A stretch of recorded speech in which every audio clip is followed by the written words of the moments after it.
Hi, I'm Shelby Guo. My final project is The Doomsday. Aims to depict a scene of an apocalyptic ice and snow scenario. In my experimental drawing, I want to create a sense of dark dooms, with the massive sun in the background portraying the overwhelming feeling of apocalypse. Meanwhile, I use dramatic lighting to highlight the cherry blossom at the center of the picture, symbolizing the seed of hope that still exists amidst the cold doomsday.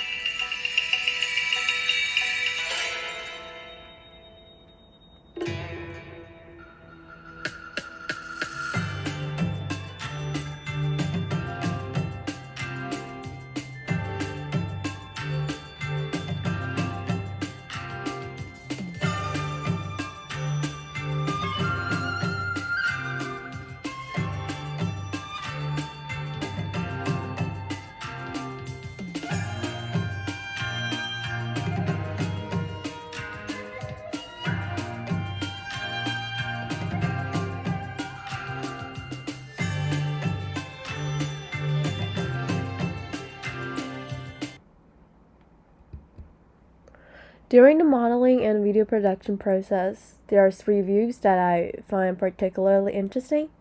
The first one is a close-up of the ice pillars in the snow mountains, setting the tone for the unfolding story. This image provided me with a lot of inspiration in the initial stages of story planning. The language of cherry blossoms represents life and happiness, and in the midst of the ice apocalypse, I think it can symbolize the beauty of vitality and our pursuit of happiness. It is like the last ray of dawn that can soothe the hearts of people. In this picture, the circular door adds a sense of symmetry to the whole composition, making it a view that I couldn't miss. The third view is meant to highlight the combination of interior materials and the cherry tree.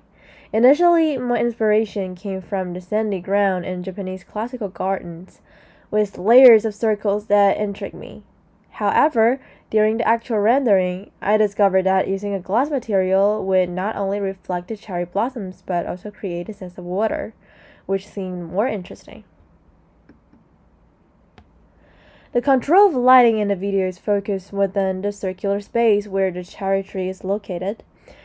During my light testing process, I found that shining a spotlight from the top down could make the cherry tree appear to be shining, carrying a sense of hope in the doomsday. So I chose to place a spotlight at the bottom of the cherry tree's location and at the top of the cherry tree's location, and two rectangle lights ensure the basic illumination of the interval. In the grasshopper script, aside from controlling the camera path, worth mentioning is that the steers on the right side of the image were computed using grasshopper. It was a fascinating attempt for me, and the curved steers complemented the internal sub-degenerated columns more harmoniously. Lastly, the CNC prototype, with its solid cut-out mountains, presented different light and shadows effect as I walked around, giving me more ideas of controlling light and shadow in both the video and experimental drawing.